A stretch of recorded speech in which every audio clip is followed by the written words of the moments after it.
학생 수업사는 발표다. 발표 동그라미. 자, 발표는 여러분 대중화법이죠. 6월 달에도 대중화법, 9월 달에도 대중화법. 수능에서는 대중화법 가능성이 제일 높긴 하네요. S15번. 대중화법은 한 사람이 여러 사람 앞에서 하는 거. 1대 다화법이다. 도입, 전개, 마무리. 이렇게 돼 있죠. 도입 부분이 보통 관심 유도를 하잖아. 근데 요 발표는 좀 아쉬워. 그지? 그냥 주제만 설명하고 넘어갔어요. 관심 유도를 해주면 좋겠었다. 요게 좀 아쉽고요. 그리고 이제 내용 자체는 굉장히 밀도가 있어요. 여러 가지 자료를 주고 있어요. 그래서 우리가 좀 체크할 게 있었습니다. 여러분 기억나나요? 출처. 이거 연습 많이 했지? 그지? 그대로 내죠? 예, 요게 최근의 경향입니다. 어떤 자료가 있을 때 신빙성을 위해서, 신뢰성을 위해서 우리가 가짜뉴스 판별을 하는 게 되게 중요하다 그랬잖아요. 그지? 예, 그래서 요거는 출처를 체크하도록 하는 그런 문제였습니다. 근데 여러분들 봐봐. 1번에 2번 선지 봤을 때 낯은 읽을 거 아니야. 출처. 있나? 바로 보고 넘어갔을 거 아니에요. 요 차이랑 출처? 어떻게 알지? 이거 헤매면 그럼 첫 페이지부터 헤매는 거고. 예, 들헤매고 헤매는 게 차이가 크겠지. 자, 그리고 마무리 부분에서도 별다른 요약은 안 보여요. 확인 질문 정도만 하고 그러고 끝났습니다. 그래서 어려운 문제는 아니었고 변별력이 큰 문제는 아니었어요. 이 면담은요, 이렇게 보면 돼요. 공식 대화예요. 자, 이 공식 대화라는 거는 면접, 대담, 인터뷰 이런 것들인데 이 면담도 일종의 인터뷰죠. 그치? 예, 그러니까 요건 여러분들이 이렇게 보면 됩니다. 이거는 형식이 정해져 있다. 문답으로 돼 있어요. 묻는 사람 있고 답하는 사람 돼 있어. 자, 요거 1번에서 3번 질문으로 나올 수도 있어. 어쨌든 여러분들이 거기서 남들보다 좀 쉽게 들어가야 되니까 인터뷰다, 면담이다, 대담이다 이런 공식 대화가 나왔다면 이 정도 생각은 해야 돼. 얘네들의 기본 로직은 문답이다. 그것만 생각해도 상당한 차이가 있어요. 여러분, 이 수능이 뭐가 대단하겠어요? 굉장히 엄청난 심오한 시험이 아니에요. 너무 이론을 많이 갖고 있으려고 안 해도 돼요. 내가 탑재할 건 단순한 거야. 얘네들은 문답이구나. 요 정도 생각하는 게 굉장히 차이가 커요. 그냥 읽고 푸는 거랑. 그러면 우리가 생각해봐. 그럼 답하는 사람 내용이 중요하겠니? 묻는 사람 내용이 중요하겠니? 답하는 사람 내용이 중요하지. 얘는 뭐가 나오고 있어? 당연히 그냥 궁금해서 묻는 게 있을 거고, 보충하는 질문이 있을 거고, 확인하는 질문이 있을 거고, 여러 가지가 있겠죠. 그죠? 그러니까 여러 가지 방식으로 질문을 한다는 점만 체크를 해두면 되겠다. 4번 문제가 그거를 물은 겁니다. 6번에서 7번은 퇴고가 없네요. 그럼 뭘 봐야 돼? 평가하는 방식으로 본다. 그죠? 어떤 글쓰기 전략을 썼느냐. 그 정도로 우리가 이제 체크해가면서 읽어주면 됩니다. 9번 좀 체크할까? 평가원은 절대 똑같은 유형을 내지 않습니다. 낼 때 계속 바꿔. 이것도 바뀔 것 같은데 우리가 봐야 되는 건 본질입니다. 가보면 두 번째 줄에 비판하는 글이죠. 비판 동그라미 쳐야죠. 이거지, 그지? 반론이잖아. 모공격? 이게 나와야 돼. 근거, 공격. 반론이란 말이야, 이게. 그쵸? 그러면 이 사람이 근거가 뭔지를 봐야겠죠. A 부분을 보면. 따라서 확증 편향에 빠지지 않기 위해서는 밑줄 먼저 반대 입장에서 생각해 본다. 동그라미 1번 반대 입장 생각한다. 그 다음 딸락 갑니다. 토의와 같은 집단에서 결정 방법을 거치도록 해야 된다. 동그라미 2번입니다. 자, 그리고 동그라미 3번. 자신의 생각이나 판단의 결과를 책임진 자세를 지녀야 된다. 동그라미 3번입니다. 자, 잘 봐. 이제 어디를 공격하나 봐야 돼요. 보기 두 번째 줄. 하지만 당시 과학계에서는 천동설을 지지했기 때문에 갈릴레의 거듭된 증거 제시에도 불구하고 논의를 거쳐 이를 거부했다. 자, 여러분 몇 번 근거 공격할 수 있나? 나와야죠. 그러면 2번 근거, 논의를 거치고 집단 토의 어쩌고 하는 거 이런 것들을 찾아야겠죠. 답이 4번이죠. 이 출제자는 여러분을 변별하고 싶어요. 이걸 찾는 애들과 그냥 하나하나 그 선지의 경중을 파악하는 애를 구별하고 싶어. 그럼 답을 어디다 놓을까? 뒷부분에 놓는 거지. 그래서 답을. 알겠죠? 여러분 요 착각하지 마. 이런 문제는 답이 뒤에 있어. 이게 아니라 이 사람이 순간적으로 그렇게 변별을 한다. 우리가 그런 거 파악 못해. 순간적으로. 그럼 대부분 아이들은 1, 2, 3, 4, 5번 다 읽었을 거란 말이야. 그럼 시간이 걸렸겠지. 어차피 맞히는 거 아니야. 어차피 정답률 90%가 넘는데. 어차피 맞히지만 차이점은 뭐겠어? 그 차이가 있죠. 시간 차이가 있죠. 그럼 이것도 바꿔서 낼 수도 있겠죠? 그죠? 비판하는 글이다, 반박하는 글이라 또 생김새를 또 바꿔서 낼 수 있습니다. 그건 또 연습을 우리가 또 해봅시다. 12번도 확실하게 예문의 문제예요. 지금 여러분들 독해 문제도 좀 있을 수 있지만 사실 이거는 독해가 그냥 시간을 들여서 해야 되는 거예요. 그러니까 여러분들 이 생각하면 됩니다. 지금 독서 지문이 공식적으로 3지문이지만 사실은 더 있는 거예요. 이제 이렇게 보면 돼요. 그래서 독해 시간 안배를 해야 돼요. 이런 지문, 긴 지문들은 연습을 앞으로 해야 돼요. 긴 지문들은 쌤이 마련해 오도록 하겠습니다. 여러분들 계속 연습하면서 그럴 거니까 걱정하지 말고 12번 문제는 쌤이 봤을 때요. 그보다 더 큰 문제는 이 평가원이 만들어주는 이 예쁜 예문들. 평가원이 만들어주는 예문들은 정말로 작품이라고 보면 돼요. 하나하나가 아주 주옥 같거든. 요 예문들을 스스로 분석하는 연습을 해야 돼요. 이거 진짜 중요해요. 예문 분석해야 됩니다. 중요해. 알겠죠? 스스로 안 하면 절대 늘지 않아요. 예를 들면 우리가 1번을 왜 못 찍는지 모르겠는데 이게 전국 오답률이 70%야. 70% 나올 문제가 아니거든 이게. 그 지역에서 공룡화석이 발견되었다 이거지. 주어가 뭐니? 공룡화석이지. 답 1번이네 그럼. 이게 뭐가 어려워 이게. 근데 여러분이랑 나랑 미리 했어야 되는 건 뭐냐면 손바닥 문법에서 했습니다. 우리 강좌에서. 뭐뭐에서가 뭐다. 주격조사로 쓰일 수도 있다. 서울시에서 그 페스티벌을 기획했다. 그럼 이제 이게 주어로 쓰인 거죠. 근데 이거 자체는 주어가 아니죠? 네, 장소죠. 이거 너네 보니까 별거 아니었잖아. 틀린다는 건 예문에서 우리가 부딪혀 본 적이 별로 없다는 얘기예요. 이게 중요하다는 얘기입니다. 자, 리을을 보면 그 위에 셔 이게 돼 있죠. 현대를 보니까 그 위에서 다 뺏었다 이거지. 관청에서 다 뺏었다. 그럼 관청에서가 뭐가 돼요? 주어가 되는 거죠. 그럼 리을을 맞는 얘기. 미음, 부티어 끼셔. 그 밑에 부처님으로부터라고 돼 있잖아. 부사하네. 할 게 없죠. 그죠? 그럼 여러 가지가 이제 필요한 거예요. 문장 선분 파악하는 연습 필요하고. 어떤 애 심지어 이것도 질문하더라고. 기억에서 공룡화석이 발견되었다. 공룡화석이 발견되었다. 그러니까 이거 보아 아니에요? 이러는데 왜 보아야? 그러니까 되었다 때문에 밑에. 아니야. 알겠지? 그건 정말 되다 아니다 일 때문에 아니야. 이렇게 발견되었다 이거 아니야? 근데 나는 이제 그게 긍정적이라고 보는 게 걔가 평소에 이걸 안 틀렸어 봐. 그 수능 시험 가서 그러면 안 되지. 우리가 문법 문제는요. 여러분들이 많이 틀릴 수 있는 부분들은 연습을 다 최대한 해봐야 된다. 평가원이 여러분 많이 틀리는 포인트를 잘 알거든요. 그거를 구현한 문제들로 많이 풀어봐야겠다. 지식 부족 문제는 거의 아닌 것 같지만 혹시 지식 부족이라고 생각하는 사람들은 그 연휴 같을 때 이용해서 휴일 같을 때 이용해서 문법을 빨리 정리해놔. 센 거 손바닥 문법 있잖아요. 그죠? 그거 짧게 형광상단도 열어주니까 여러분 다 들을 수 있으니까 필요한 사람도 그렇게 빨리빨리 들으라고. 알겠죠? 자, 14번 문제가 오답률이 1위였습니다. 와, 놀라워요. 이게 오답률이 76%예요. 전국 오답률이. 설마 내랑 니를 갖다가 나눈 건 아니겠지? 그지? 이건 알겠죠? 형태소 분석은. 어간이 어디까지예요? 시까지지. 이건 알겠지? 그럼 얘는 뭐야 그러면? 선어말음이죠. 선어말음을 모르냐고. 알잖아. 그지? 아는데 왜 못했냐? 예문을 달려들어서 해집어 보지 않으면 이런 문제 도전이 올 때 절대 대응을 못해요. 몰라서 틀리지 않아. 이미 낼 거 거의 바운다리가 정해져 있잖아. 그치? 그러니까 여기까지가 어간이죠. 그럼 두 개잖아. 그럼 기억 충족 안 하지. 그 다음 볼까요? 떠넘긴다? 이거지. 이거는 뭐 딱 정해져 있네 이렇게. 떠넘기다, 떠넘기고, 떠넘기니. 이렇게 돼 있잖아. 그치? 요거 세 개인 건 알겠죠? 얘는 뭐야, 기는? 접사죠. 다 되잖아, 봐봐. 그러니까 못하는 게 없지. 그치? 못하는 게 없지만 시간 내에 빠르게 하는 건 다른 문제지. 그러려면 여러분들이 여기 있는 거 다 해봐야 돼. 알겠죠? 평가원이 아주 좋은 예문들을 다 여러분한테 제공을 한 거니까 요거 여러분들이 하나하나 특히나 4, 5번 같은 거 다 해집어 봐야 돼. 오간다도 모르면 안 돼. 15번은 세게 낼 건 안 냈어요. 요거 여러분 이거 한번 생각해 봅시다. 안긴 문장에서 문장이 안길 때 문장 성분이 생략되는 거. 요런 거. 뭐 주어가 생략된다거나 부사가 생략된다거나 이런 것들. 한번 요런 것들은 여러분들이 나중에 또 나랑 연습을 해보자고. 여섯 포인트는 아는 문장을 또 냈네. 요 얘기입니다. 낼 수도 있다는 얘기죠. 그렇죠? 수능에. 교과서 작품은 용서가 없다. 이거를 딱 보여줍니다. 뭐 그냥 뭐 다 내버립니다. 그냥. 그렇죠? 예, 지문이 이제 굉장히 길게 나왔는데 이 정도 덩치는 여러분들이 대비를 해줘야 되고 이 정도 연습 그렇게 어렵지 않아요. 공부한 사람에게는. 공부 안 한 사람에게는 상당히 이 세트가 가혹했을 거라고 보는데 이게 증거가 19번 문제가 오답률이 60%예요. 전국이. 네, 얘기했잖아. 교과서 작품 나오면 무조건 60%예요. 이렇게 돼 있고요. 우리가 지금 그 반마다 다른데 평균적으로 지금 20%대예요. 19번 문제가. 되게 차이 많이 나죠. 그렇죠? 예, 요게 많이 다르고 20번 문항 자체는 아예 우리가 한 개 나왔어요. 예, 요게 오답률이 50%인데 우리 역시 20%대입니다. 예, 차이가 많이 크죠. 그죠? 그러니까 공부한 내용이 나오게끔 돼 있는 게 유일하게 지금 시가예요.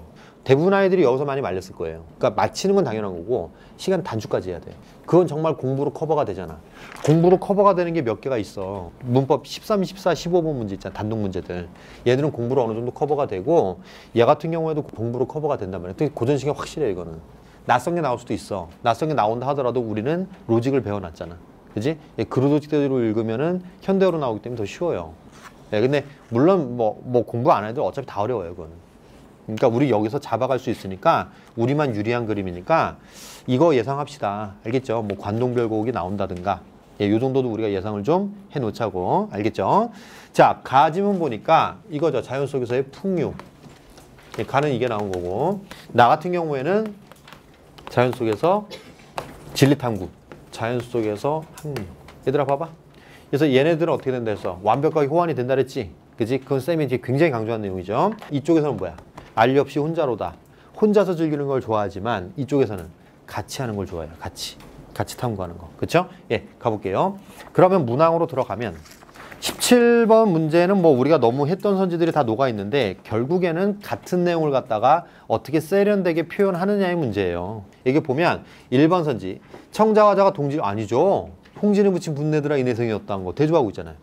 그지? 뭐 공간 대비까지 우리가 열심히 파악을 했었고, 4번 선지 사람들을 읽게 맞죠? 이거 확실하죠. 이거는 뭐 우리가 뭐 너무나도 많이 했던 내용입니다. 사람들 계도하는 거잖아요. 그죠? 읽게 오려는 거 이 말이고요. 미음. 야, 이거 너무하지 않냐? 10서 나온 거. 구원 어디며 문산에 세모코다. 이거 눈 속에 묻혔다. 기암 괴석이 눈 속에 묻혔다. 그래서 사람들 뭐라 그래? 볼 것 없다고 안 온다 그랬죠. 눈에 묻혔으니까 볼 게 없다는 거지. 아름다움이 눈에 묻혔다. 이렇게 볼 수도 있지만 문산이기 때문에 진리가 현상에 묻혔다. 이렇게 볼 수도 있다 그랬지. 어쨌든 여기서 비판하고자 하는 게 뭐야? 겉만 보고 판단한 걸 비판이었지. 그러니까 17번에 5번은 뭐다? 반대로 얘기했죠. 근데 이걸 한 번만 내진 않았는데 20번 답이 5번이네. 그러니까 어때? 눈에 대한 자연과 합일? 아니죠. 이 눈은 뭐야? 예, 자연의 아름다움을 가로막는 거예요.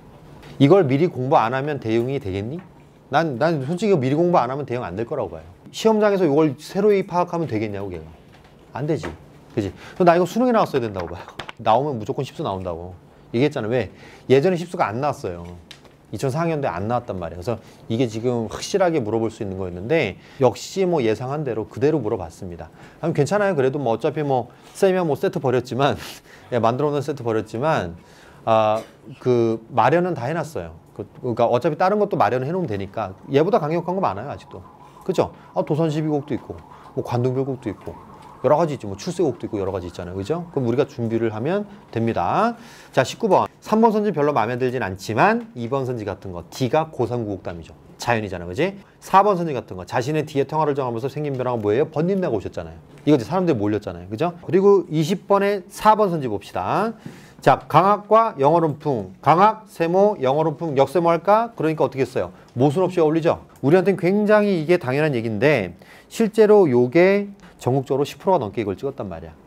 그러니까 요 차이가 뭐겠느냐? 그럼 나 이거 12% 찍은 애들이 난 상위권이라고 봐요. 이게 되게 의미가 있는 건데 왜냐? 요게 지금 이제 게시판에 올라가 있어요. 이 복이 없는 내용인데 내가 어떻게 하냐? 그럼 걔네들이 하위권이겠냐고. 하위권은 아닐 거 아니야. 본인이 그래도 비판적으로 내용 보면서 하는 애들일 거 아니야. 그럼 얘네들이 뭘 모른다는 얘기지 지금. 요 자체에 대한 파악이 아예 없다는 얘기지. 그럼 평가를 답해줄까 안 해줄까? 안 해주지. 평가는 가르치는 기관이 아니거든. 평가하는 기관이지. 그거 무시할 겁니다. 그럼 걔네들은 끝까지 그럼 이게 궁금할 거 아니야. 그럼 어딘가에 갖고 가겠지. 뭐 여기저기 이게 맞냐. 그럼 그쪽에선 당연히 요걸 안 가르쳤다면 어떻게 하겠어. 잘못된 것 같아. 오류야 이거. 이러고 넘어가겠지. 그럼 수능에서 뒤통수 맞는 거죠. 걔는 수능이 뻔해요. 그게 이제 경쟁력의 차이예요. 자, 이 지문은 어려움은 별로 없고요. 우리가 이제 전체적으로 짚어갈 것만 짚어갑시다. 지문 내용 여러분 스스로 가능하죠. 이거 쌤이 나중에 이거 해설지 제공할게요. 이거는 우리가 이제 이 지문 여러분 봤을 때 인문으로 보여? 예술로 보여? 이거 인문이랑 예술을 합친 거래 보니까. 근데 인문 쪽이 많은 것 같아? 예술 쪽이 많은 것 같아? 이쪽이죠? 그러니까 지금 이게 6월달과 그대로 경향인데 첫 달락 없으면 이거 영락 없는 예술 지문이에요. 이러고 보면 미학자가 쓴 거예요 그냥. 근데 이거 6월달에 그랬어요. 6월달에도 이거 미토콘드리아 보면 우리가 생물 지문으로 기억하고 있지만 앞에 무슨 뭐 철학 얘기가 한 달락 정도 나와요. 그 인문학의 냄새를 살짝 풍기다 그냥 미토콘드리아가 막 폭주하거든요 여기에. 요것도 이제 우리가 새로운 유형이라고 봅니다. 그래서 연습을 할 때 우리가 단독 지문이 길어진 경우잖아요. 근데 이게 예술 지문이기 때문에 여러분한테 별로 부담이 없었던 모양인데 그래서 우리가 단독 지문을 긴 거는 이제 앞으로 계속 제작해야 될 문제 같아요. 그래서 우리가 이제 제작 지문도 여러분들이 계속 접하게 됩니다. 알겠죠? 그것도 한번 연습해 봅시다. 아예 다른 지문이 두 개가 합친 거랑 반반씩 합친 거랑 요 같은 경우 그게 아니잖아, 그지? 앞에 좀 슬쩍 냄새 풍기다가 이제 넘어가고 그냥 예술로 넘어갔잖아요. 요것도 한번 연습해 보자고. 그래서 두 번째 단락부터는 영화를 사료로 파악할 수 있다고 해서 다큐멘터리 영화가 나왔어요. 그래서 세 번째 단락 보면 영화는 역사와 어떤 관계를 맺고 있을까? 역사에 대한 영화적 독해 세모하고 영화에 대한 역사적 독해 역세모합시다. 영화에 대한 역사적 독해 세모. 영화란 매체로 역사를 해석하고 평가하는 작업이다. 이 말이고요. 밑에 역사 영화 동그라미. 고증에 충실한 개연적 역사소설 방식. 밑줄 그으세요. 개연적 역사소설 방식은 고증에 충실한 거고요. 밑에 그게 아닌 건 상상적 역사소설 방식이죠. 그러나 역사 영화만 그런 건 아니고요. 모든 영화는 역사를 증언한다. 영화에 대한 역사적 독해, 역세모. 역사에 대한 영화적 독해라는 건 역사 영화를 만드는 사람인 거고 정말 역사를 중심으로 소재로 해서 만드는 거고 영화에 대한 역사적 독해는 뭐냐면 그 영화 자체를 보고 우리가 그 시대 역사를 한번 추론해 보는 거예요. 역사 영화가 아니라 하더라도. 그래서 나가 제작 당시 대중공예도 욕막, 강박, 믿음, 좌절의 집단적 무식과 더불어 미처 파악하지 못했던 가려진 역사. 우리가 일부다 처제 소설 있잖아, 왜. 가정소설 얘기할 때 그 사람들이 뭐 그걸 역사 기록으로 남기려고 했겠어? 그냥 그 당시 세태지. 그럼 보면서 우리가 이제 그때는 이래 했구나. 이런 판단을 할 수가 있는 거죠. 그래서 우리가 이제 보면은 뭐 A 부분에 대한 얘기도 나오는데 24번이 그렇죠. 3번 찍은 사람들은 그런 생각할 수 있어. 쌤, 3번도 A에 대한 비판으로 가능하지 않나? 이런 생각할 수 있어요. 좋은데 3번 찍은 사람들은 뭐가 안 된 거냐? 문제를 안 읽었어요. 문항에서 뭐라 그랬어? 기억의 관점으로 보라 했잖아요. 기억의 관점으로. 그거 한번 조심을 꼭 해줘야 됩니다, 여러분. 아주 중요합니다. 25번 넘어갈까요? 자, 1982년작 영화 마르팅게르의 뭐야? 방금 쌤이 깜짝 놀라게 했죠. 뭐야? 이러면 작품 이렇게 나와야 돼. 작품 뭐다? 기술 내지 묘사가 나오고 이에 대한 해석이 나온다. 얘기고요. 5줄, 6줄 내려오면 서머스비가 있어요. 작품 2개가 나와 있죠. 그럼 이들에 대한 묘사가 이어지고 있고 이들에 대한 해석이 중요하겠지, 그지? 자, 밑에 내려와봐. 전자는 당시 생활상을 있는 그대로 보관하는 데 치중했다. 이거죠. 두 번째, 후자는 가짜 남편을 마을에 바람직한 면을 가져오는 지도자로 묘사하면서 미국 근대사를 긍정적으로 평가하고자 하였다. 이거죠. 뭐 이런 해석을 내릴 수 있나 싶지만 여튼간에 해석은 내렸습니다. 요걸 바탕으로 여러분들이 문제를 풀어주는 거예요. 문항에 대해서 우리가 뭐 딱히 풀이할 건 없어요. 뭐 답이 되게 명확하기 때문에 풀이할 건 없는데 요 덩치에서 되게 보기가 길죠. 그죠? 보기가 길게 냈을 때 의미가 있고요. 3점짜리란 말이죠. 요런 건 시간을 드리는 거예요. 여러분들 심도 있는 문제가 아니라 시간을 드리는 건데 시간 단축 요소가 뭐였다? 이거다. 그럼 우리 수능은 어떻게 될 거냐? 뭐 지금이 뭐가 중요해? 9월이. 수능이 중요하지. 그지? 수능에서는 쌤 생각에는 본문에 이게 나올 가능성이 있다. 이거죠. 그러니까 본문에서 작품을 갖다 분석해서 진행을 하는 그림이 나올 가능성이 매우 높습니다. 그 부분은 또 우리가 또 집중적으로 준비를 해줘야겠네요. 그러면 여러분들한테는 기출문제도 의미가 있는 거예요. 그렇죠. 기출문제 그렇게 푸는 거지. 이제 그런 거 구현된 거를 확인하고 풀고 하는 거지. 그러니까 막판에 기출문제가 중요한 거지. 이해됐나요? 자, 이제 가장 여러분들이 힘들어했던 지문입니다. 이게 독서 지문 중에 오답률이 가장 높았는데 일단은 해설지를 보면서 하도록 합시다. 거기 인트로도 얘기했지만은 법학 지문의 로직이다. 이렇게 돼 있죠. 법학은 낼 걸로 보여요. 6월 달엔 경제학이 나왔고 9월 달에는 법학이 나왔기 때문에 우리가 이제 2번 다 준비를 해야 된다는 얘기고 지금 쌤이 하는 얘기가 여러분들 스피드와 밀리상강에서 한 얘기입니다. 이 로직들을 여러분들이 그냥 체화를 시키고 있으면 돼요. 별게 없어요. 여러분한테 엄청나게 많은 걸 요구하지 않아요. 정말 여러분 그건 인지를 하고 있어야 돼요. 그 기사에서 어렵다고 하잖아. 그럼 그 기자분이 풀어봤겠니? 그럴 리가 없지. 그렇잖아. 그냥 어렵다고 하니까 어려웠다. 뭐 이러잖아. 본인이 풀고 나서 경향 파악은 안 하잖아요. 그럼 법학 지문은 법대 교수한테 보여준다고. 그럼 보고 나서 어떻게 해서 법대 교수가 야 이게 뭐 간접적 야 이거 뭐 저기 반환 청구 양도하네 웃으면서 어려운 건데 이러면 어떻게 돼? 법대 교수도 어려워하는 국어. 이대로 가면 괜찮은가? 뭐 맨날 이대로 괜찮니? 괜찮아요. 그렇죠?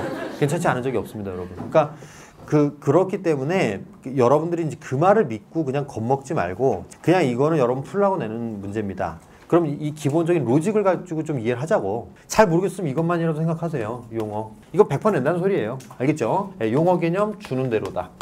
여러분들이 여기서 봐도 알겠지만 솔직히 뭐 점유다 소유다 우리 일상생활에서 무슨 차이가 있겠어요 이게. 근데 여기서 차이가 있죠. 이렇게 딱딱딱 정의를 해버린단 말이죠. 용어 개념 주는 대로 간다. 이걸 정확하게 낸 거고요. 그 다음 또 낼 수 있는 게 법조문과 원칙. 얘네 법조문이나 원칙이나 둘 다 공통점은 추상적이란 말이야. 그래서 어떻게 해야 돼? 해석을 해야 되는데 해석을 내가 하는 게 아니고 해석을 하는 걸 체크하면 됩니다. 적용 요건이 나올 때가 있어요. 이제 필요 조건 개념을 묻는 거죠. 그렇죠? 그래서 이제 우리가 개념적으로 들어가면 요거는 뭐다? R3번 주는 대로 가는 거는 매우 중요합니다. 이건 100%입니다. 법학지문은 전부 이걸 냅니다. 알겠죠? 예. 그 다음에 낼 수 있는 게 요거 R26 필요 조건은 R11번 여기서부터 이제 본격적인 고난도. 근데 쌤이 아마 여러분 스피드업 강좌에서 한마디 더 한 게 있을 거예요. 단서 조항. 그래서 뭐 나오는 거? 단, 뭐 다만, 뭐뭐다. 모든 법칙에는 예외가 있기 때문에 단, 다만 얘기가 나오면 체크를 해줘라. 이 얘기입니다. 그래서 이거 여러분들이 꼭 체크를 해줬으면 좋겠고요. 이 지문에서 구현된 건 미리 얘기하자면 요것과 요거와 요거. 당연히 이 부분부터가 나왔기 때문에 여러분들 조금 어렵게 느껴졌을 거고 용어를 갖다 막 밀어붙였어요. 그걸 여러분들이 끌고 내려가는 게 포인트였다. 막상 여러분 이렇게 복습을 해보면 아 내가 이거 어느 정도 커버는 할 수 있겠다. 아, 이런 성찰을 자꾸 해야 돼. 아, 검증된 지문으로 여러 번 연습하는 거 좋은 거야. 표면적으로 겉핥기 흉내는 누구나 다 낼 수 있어. 그러니까 할 줄 모르면 겉핥기만 하려고 한단 말이야. 경기들을 볼 때, 축구 같은 걸 볼 때 엄청나게 발재간 좋은 선수가 있어. 그 사람 발재간만 보잖아 우리가. 아니라니까. 그 사람이 그걸 하기 위해서 기본기를 엄청나게 닦았던 건 모르잖아요. 똑같은 겁니다 이것도. 그죠? 같은 연습을 계속 반복을 했을 거예요. 그러니까 그 상황에서 그 개인기가 나오는 거야. 이것도 마찬가지죠. 그죠? 이것도 여러분들이 이걸 보고 나서 이 지문을 계속 여러 번 보세요. 괜찮아요. 그렇게 기본기를 쌓는 거예요. 많은 양이 필요한 게 아니에요. 한 지문 제대로. 날 어렵게 했던 걸 다시 정복. 이게 되게 중요하다고. 해볼게요. 자, 첫 단락 가봅시다. 거기서 이제 나오는 게 진한 글씨로 표시되어 있죠. 두 번째 줄에 점유 동그라미. 물건된 사실상의 지배 밑줄 그어놨고요. 이에 비해 소유 동그라미. 어떤 물건을 사용 수익 처분할 수 있는 권리를 가진 상태다. 그래서 소유와 점유의 차이점이 이제 제시가 되고 있죠. 그 다음 단락 갑시다. 아, 물건을 빌려 쓰거나 보관하고 있는 것을 포함하여 물건을 물리적으로 지배한 상태를 직접 점유 동그라미. 점유는 직접 점유가 있어. 어떤 물건을 빌려 쓰거나 보관하는 사람에게 물건의 반환을 청구할 수 있는 권리를 가진 사람도 사실상의 지배다. 이와 같이 밑줄 그어놨죠? 반환 청구권을 가진 상태를 간접 점유라고 한다. 간접 점유 동그라미. 뭐 여러분들이 도형으로 해도 됩니다. 점유엔 또 이런 게 있어요. 여러분 요걸 알아야 됩니다. 뭐냐면 내가 이걸 물건을 물리적으로 지배하고 있는 것만 점유가 아니라 내가 얘를 빌려줘가지고 얘한테 너 내놔 이럴 수 있는 것도 점유야. 여기서 이걸 보여주고 있는 겁니다. 그러니까 딱 내고 있는 게 뭐예요? 용어 개념 주는 대로를 정확히 내고 있죠. 그렇죠? 간접 점유도 점유입니다. 또 가볼게요. 오른쪽 페이지입니다. 점유는 소유자를 공시하는 기능도 소유한다. 그래? 밑줄 소유자 공시기능. 공시란 물건에 대해 어떤 권리를 가지고 있는지 알려주는 거예요. 물건 중에서 피아노, 금반지, 가방 등과 같은 대부분의 동사는 점유에 의해 소유권이 공시된다. 점유가 모두 한다고? 뭐에 대해서? 동사는 뭐예요? 정의 안 해줬지? 난 알겠어. 뭐? 피아노, 금반지, 가방. 요거야. 더 없어요. 알 수 있는 게 없잖아. 피아노, 금반지, 가방의 준하는 어떤 거? 아니야. 그건 법리고 그냥 피아노, 금반지, 가방이라고. 그래서 얘네들 갖고 예를 들 수밖에 없는 겁니다. 더 이상 알 수는 없어요. 왜 쌤이 이런 말을 하냐면요. 쌤은 용어에 되게 민감하게 반응하잖아 지금. 동사는 뭐지? 정의 안 됐네. 피아노, 금반지, 가방 정도겠군. 더 이상 내면 그건 안 돼. 오류. 알겠죠? 예, 또 가볼게요. 자, 3단락입니다. 물건의 소유권이 양도되려면 소유자가 양도인이 되어 양수인과 유효한 양도 계약을 하고 이에 더하여 소유권 양도를 공시해야 한다는 거죠. 형업행 거예죠? 네, 필요 조건입니다. 양도되기 위해서는 양도 계약을 하고 유효한 계약을 하고 양도를 공시해야 된다. 이 말이죠. 1번, 2번. 나오지? 필요 조건이다. R11번. 강력하게 여러분 강조합니다. 필요 조건을 찾았다고 끝나는 게 아니에요. 이걸 찾아서 이제 어떻게 써먹느냐의 문제예요. 두 가지 필요하다고 했습니다. 양도 계약의 문제, 양도 공시의 문제. 점유로 소유권이 공시되는 동사. 아까 뭐 있어? 피아노, 금반지, 가방. 알겠죠? 이 세 가지입니다. 얘네들은 점유를 넘겨주는 점유 인도로 공시됩니다. 얘네들은 점유 인도로 소유권 양도가 공시되는 거야. 그러니까 지금 여긴 여러분 잘 보면 알겠지만 필요 조건 써먹는 게 중요하다니까 어디 얘기하는 거야? 2번 필요 조건 얘기하는 거다. 점유 공개 경우로서 점유 개정과 반환 청구권 양도가 있다. 봅시다 여기. 개정과 반환 청구권 양도가 있다. 써 있습니다. 예. 양수인이 간접 점유를 하여 소유권 이전이 공시된 경우입니다. 간접 점유 때 얘기야. 이거 놓치면 안 돼. 직접 점유 상관 없어요. 간접 점유가 뭔데? 그거 모르겠어. 앞으로 가야죠. 간접 점유가 뭐예요? 반환 청구권을 가진 상태. 그치? 지금 쌤이 법학자가 아니잖아요. 그냥 주는 대로 가잖아요. 그러니까 간접 점유 뭐라고? 반환 청구권을 갖고 있는 거야. 결국엔 반환 청구권이 문제가 되겠지. 자, 가볼게요 이제. 예를 들어 A가 B에게 피아노. 점유로 소유권 공시된 동사냐. 알겠죠? 피아노의 소유권을 양도하기로 계약했어요. 사흘간 빌려 쓰는 것으로 합의한 경우 B는 A에게 피아노를 사후로 돌려달라고 요구해서는 반환 청구권 가지게 된다. 다른 말로 해봐. 간접 점유다 이 말이지. 점유 계정은 뭐냐면 요거다. A가 직접 점유를 하고 있고 얘가 간접 점유를 하고 있는 상태에서 반환 청구권만 가진 상태. 이게 점유 계정이에요. 이처럼 양도인이 직접 점유를 유지하지만 양수인에게 점유 인도가 이루어진 것으로 간주된 경우를 점유 계정이라고 합니다. 한편 C가 자신이 소유한 가방을 D에게 맡겨두어 이에 대한 반환 청구권을 가지게 됐는데 다른 말로 뭐야? 간접 점유 상태인데 이 말이지. 지금 우리가 물고 늘어져야 될 거는 바로 이런 거야. 이게 계속 홀딩해서 내려가는 거. 이게 포인트죠. 그렇죠? 가볼게요. C가 D에게 이제 줬단 말이에요. 그래서 반환 청구권 갖고 있죠? 그렇죠? 그런데 어떻게 했어요? 이때 C가 이 가방의 소유권을 E에게 양도하는 계약을 체결했어요. 이 누구한테 넘어가? E한테 넘어가죠? 그죠? 그러니까 이제 반환 청구권이 이쪽으로 양도된 거예요. 그래서 C가 D에게 통제하여 가방주인이 바뀌었으니 가방을 E에 반환 알려주면 D가 보관 중인 가방에 대한 반환 청구권은 C로부터 E에게로 넘어간다는 얘기죠. 그래서 이렇게 된다는 얘기죠. 점유 계정에서는 B가 A에 대해서 반환 청구권을 갖는 거고 여기서는 뭐야? 반환 청구권이 여기로 넘어갔기 때문에 이렇게 갖게 된다는 겁니다. 이거 별거 없잖아요. 생각해보니까. 그렇지? 너네가 처음 보는 얘기 때문에 머리는 안 들어와요. 근데 이건 할 수 있지. 뭐나? 얘 주는 거 적용 문제 주는 거지? 뒷받침 문장이 아니야. 이거 주는 거는 적용할 때 똑같이 내겠다 이거야. 똑같이. 유추 아니면 역유추의 문제죠. 이러겠다는 얘기야. 눈치챘어요 여러분? 우리 매번 연습한 거잖아. 똑같이밖에 못 내. 더 이상 심화돼서 못 내요. 이건 법리 문제가 아니거든. 이 법리적으로 더 심화된 걸 내면 그때는 잘못한 겁니다. 출제자가. 알겠죠? 그렇게 절대 안 내요. 똑같이 내는 거예요. 아마 이제 이게 여러분들이 가장 어려웠던 문제의 근거가 될 거예요. 이게. 자, 4달러. 양도인이 소유자가 아니면 양수인이 점유인들 받으면 소유권 취득할 수 있을 거예요. 양도인 그 사기꾼이네. 점유로 공시되는 동산의 경우 뭐라고? 점유로 공시되는 동산. 피아노, 금반지, 가방. 이거죠. 얘네들 같은 경우에는 양수인이 충분히 주의를 했는데도 양도인이 소유자가 아님을 알지 못한 채 양도인과 유효한 계약을 하고 점유 인도로 공시를 했다면 양수인은 소유권 취득한대요. 허, 진짜? 와, 장난 아니네 이거. 그죠? 이럴 수가 있구나. 사기칠 수가 있구나. 그 다음에 뭐가 또 있겠죠. 그죠? 일단 소유권을 넘어갔다 이겁니다. 이것을 선의 취득이라고 한다. 선의 취득 동그라미. 요거죠. 그죠? 얘가 주인이 안 돼 넘겨준 거예요. 그럼 소유권 간 겁니다. 그냥 얘한테. 다만, 단서지. 밑줄 걸었죠? 간접 점유에 의한 인도 방법 중에서 점유 계정으로는 안 된다 이거죠. 이걸로는 안 돼 이 말이야.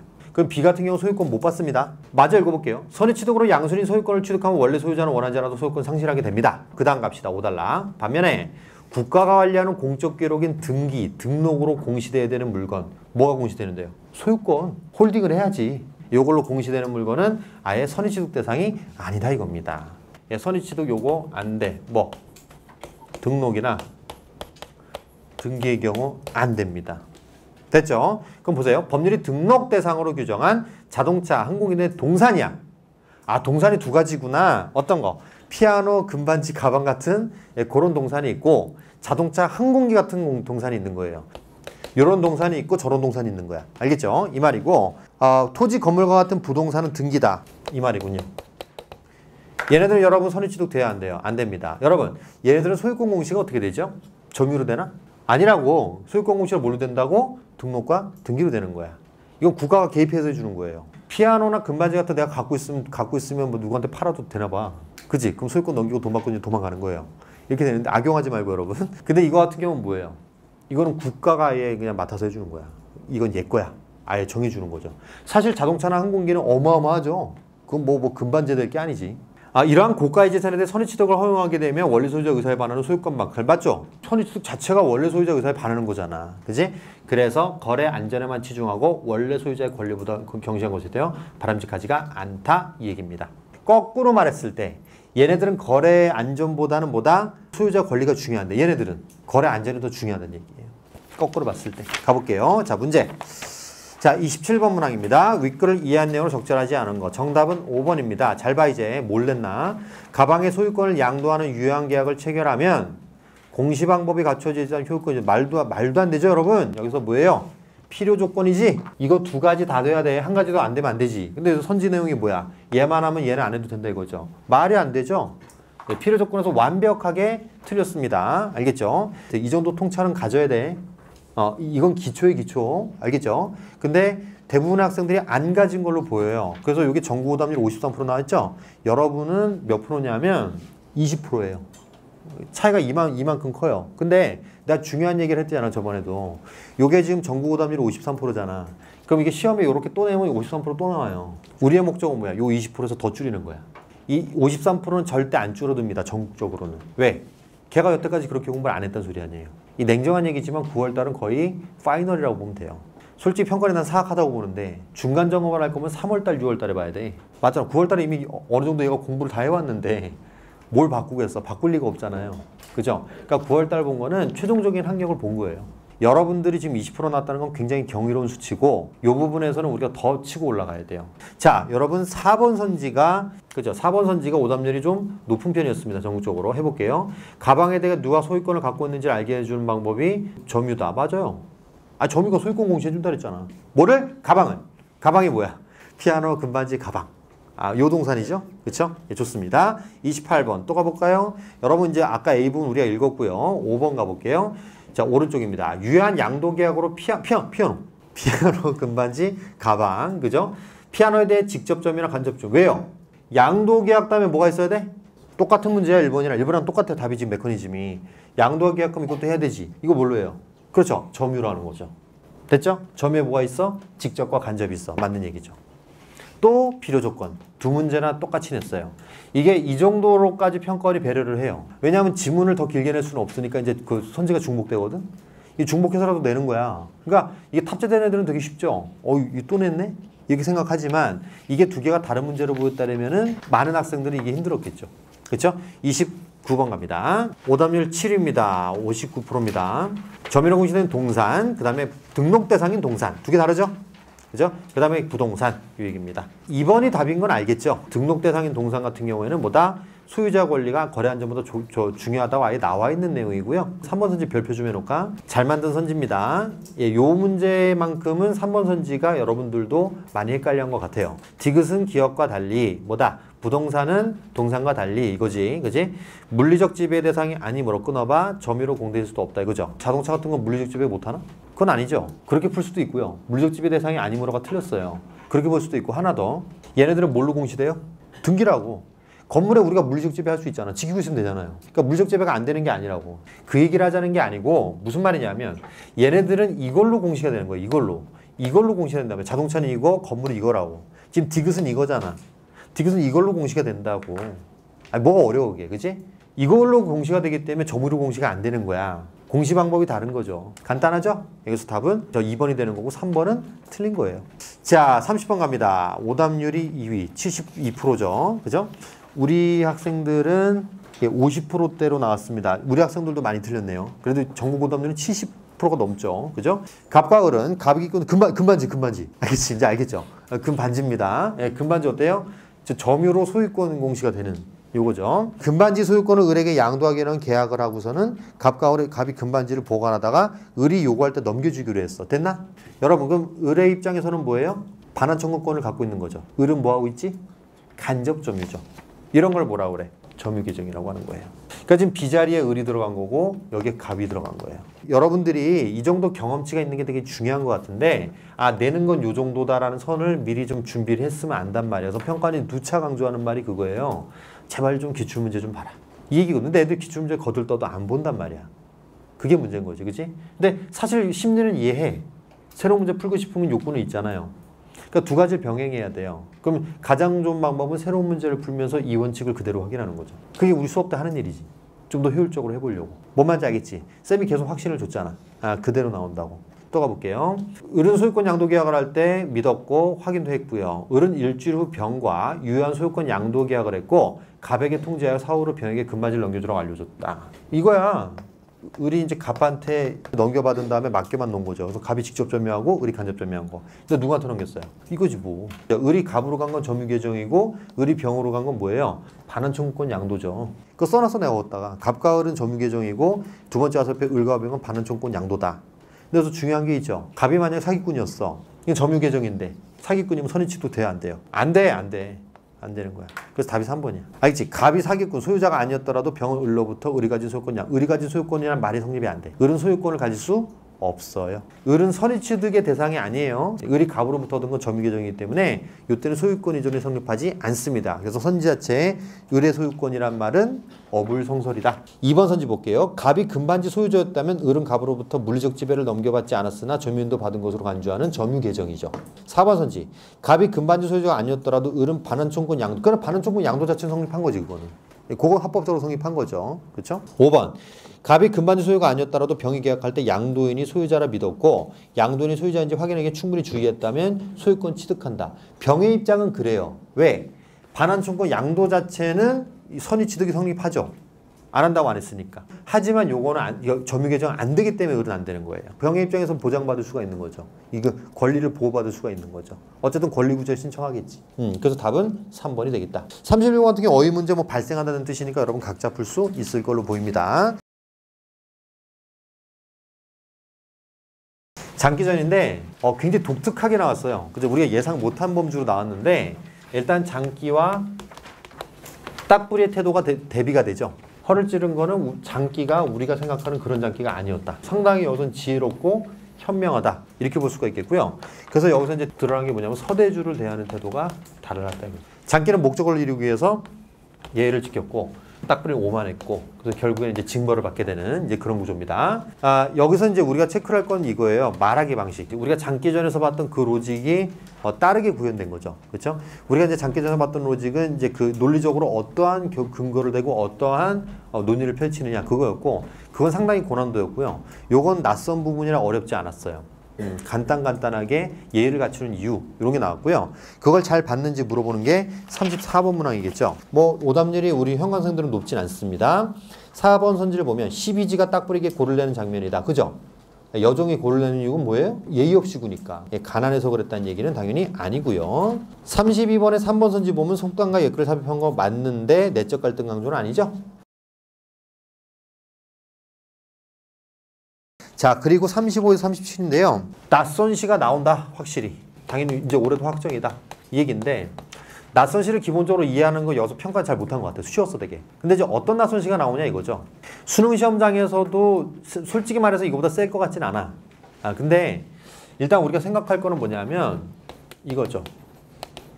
수록 작가의 낯선 시다. 우리가 이제 그래도 다른 상황에 비해서는 좀 더 수월하게 연습할 수 있는 이유가 다행히 이제 출제진들이 이제 현대시 문학 박사이기 때문에 그분들한테 얘기를 하면 당연히 이제 수록 작가에 대해서 낯선 시 정도는 정말 교과서 없는 거.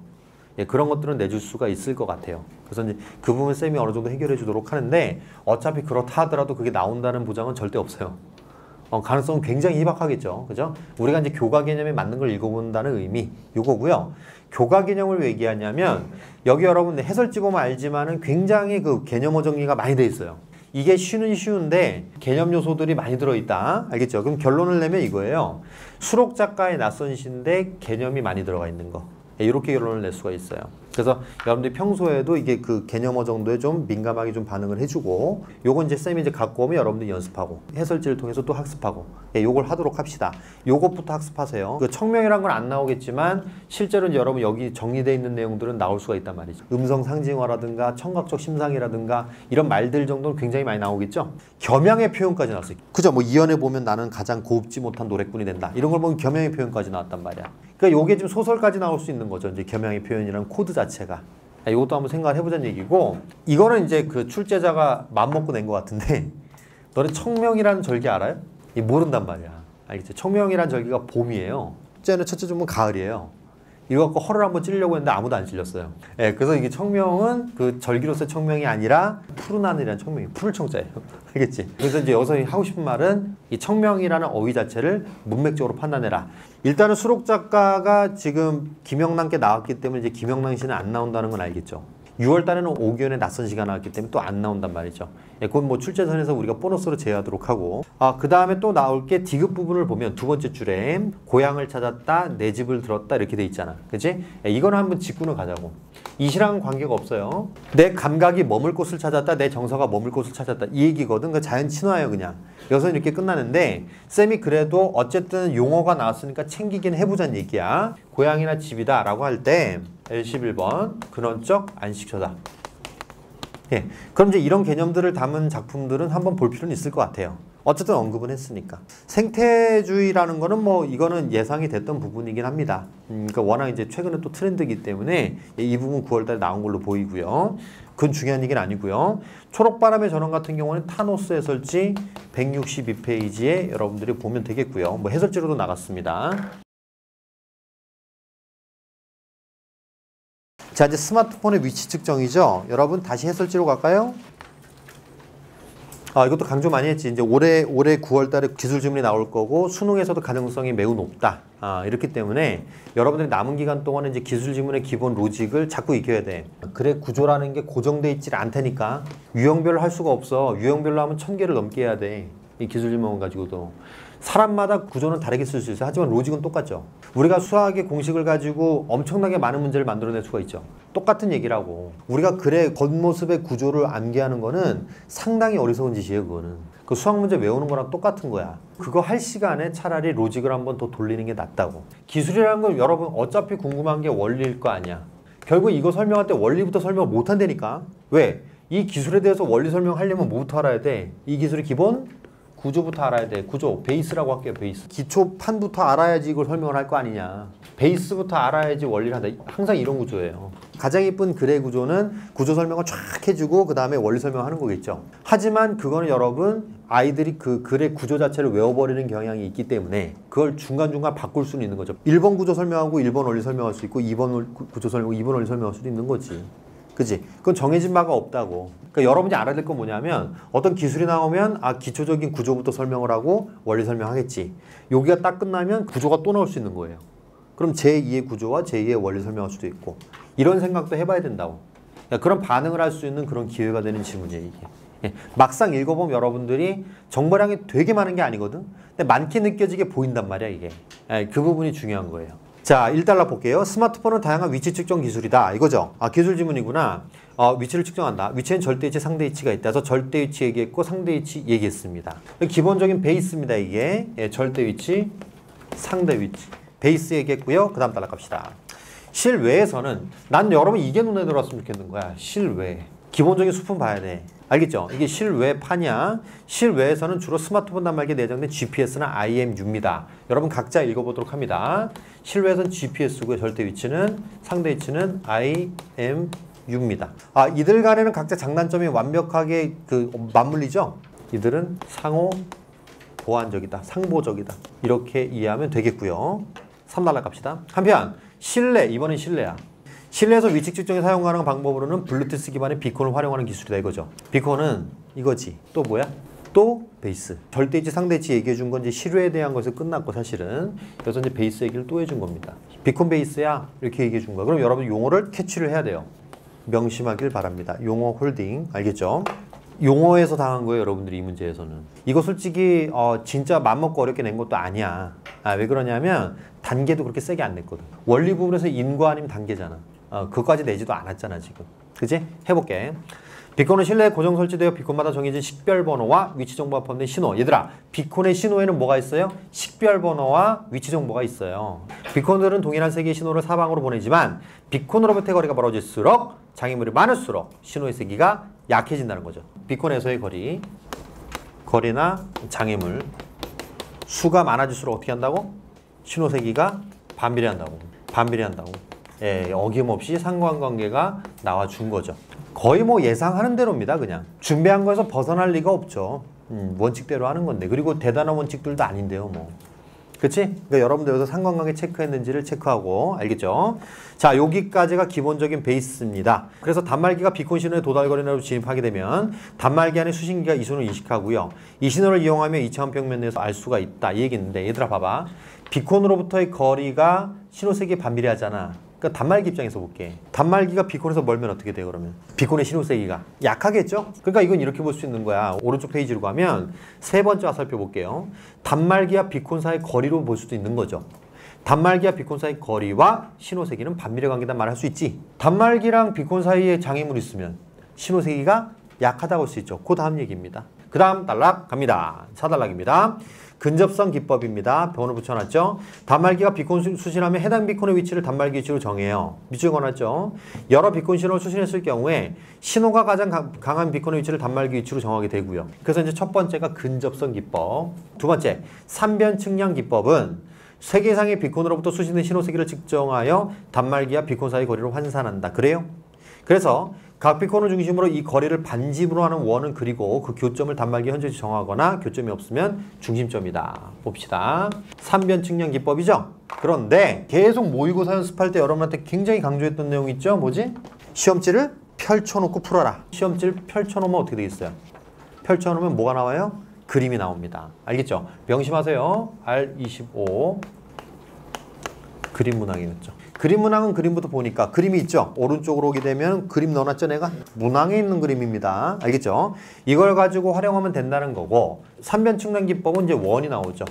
반지름이 뭐래? 반지름.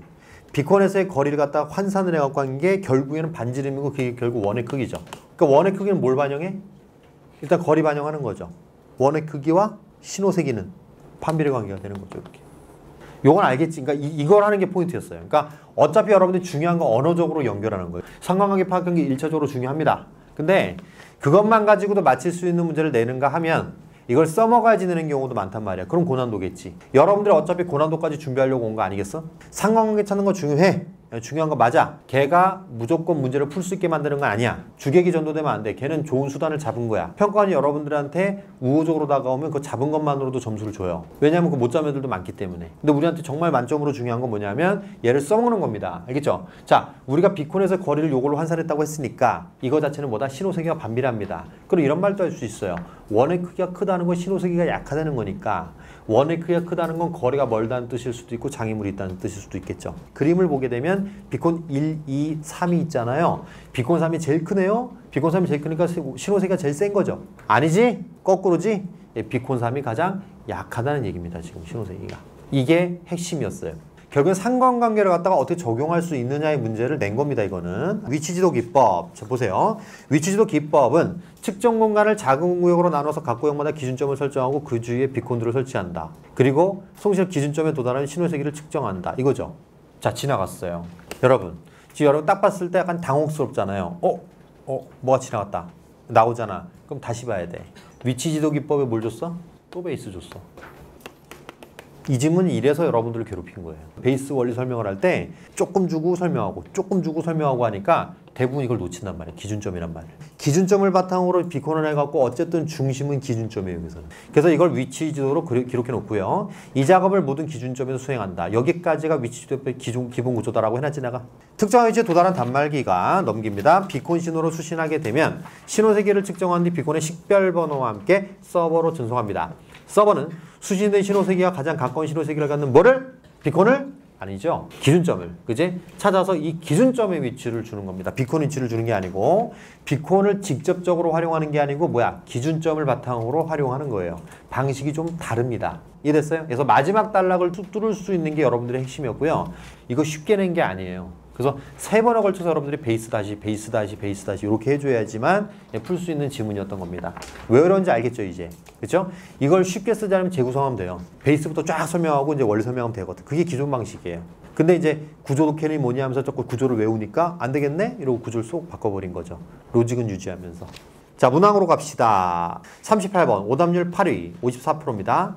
답은 5번입니다. 그쵸? 이거는 이제 그 단말기 위치, 상대 위치 구한다는 얘기인데 일단 요것도 오답률이 54%지만 그 우리 현강생들은 20%, 10몇 프로인가? 이렇게 돼 있습니다. 왜 전국 학생들이랑 우리 학생들이랑 차이가 많이 나냐면 요게 이제 반응을 하거든. 반응하고 안 하고 차이야. 용어 홀딩 맨날 뭐 이렇게 하니까 여러분들이 GPS, IMU는 구별해가면서 읽는다고. 근데 이것조차 구별을 안 하고 있다는 뜻이야, 전국적으로. 용어 홀딩, 요거 여러분 잘 생각을 해주고요. 그 다음에 또 볼 게 3번 선지인데 비콘이 전송하는 식별번호는 신호가 도달하는 단말기를 식별번호 누구 거야?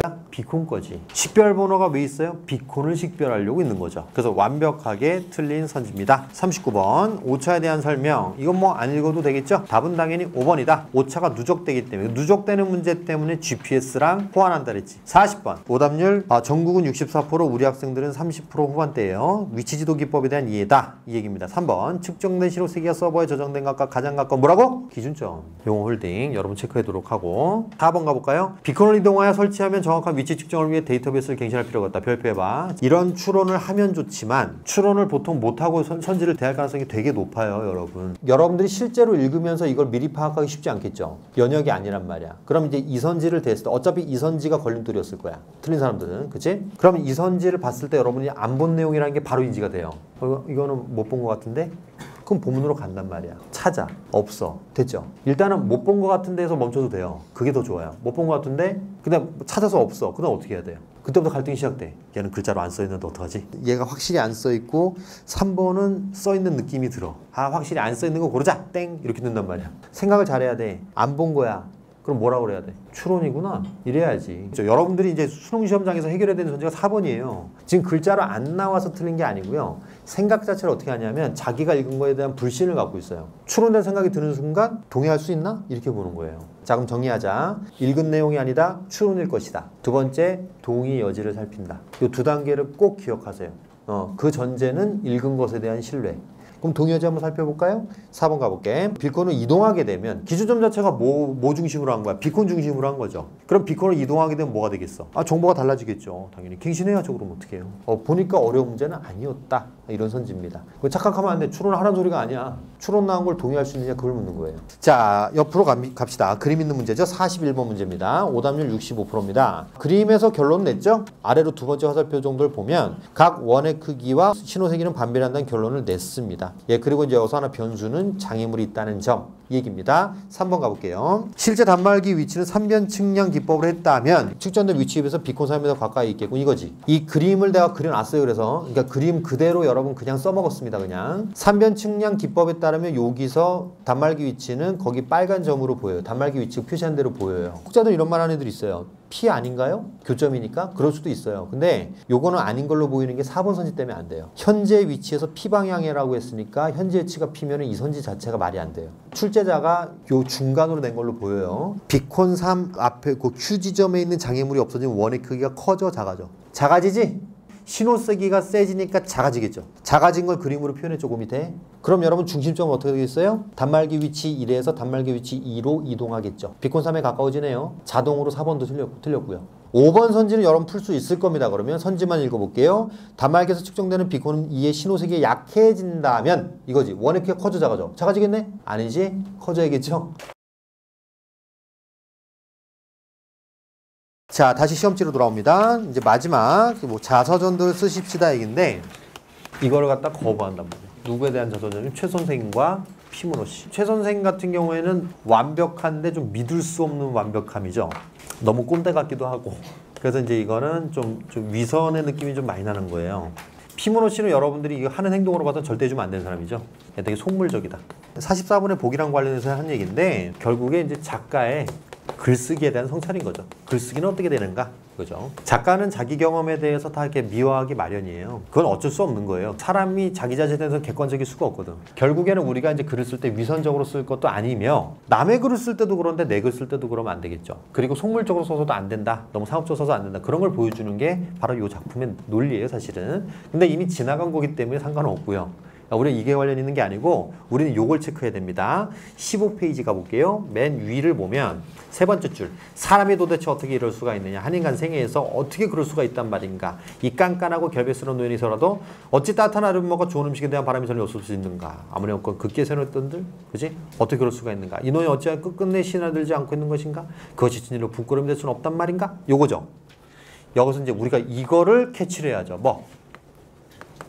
그지? 네, 특정 인물의 관점이죠.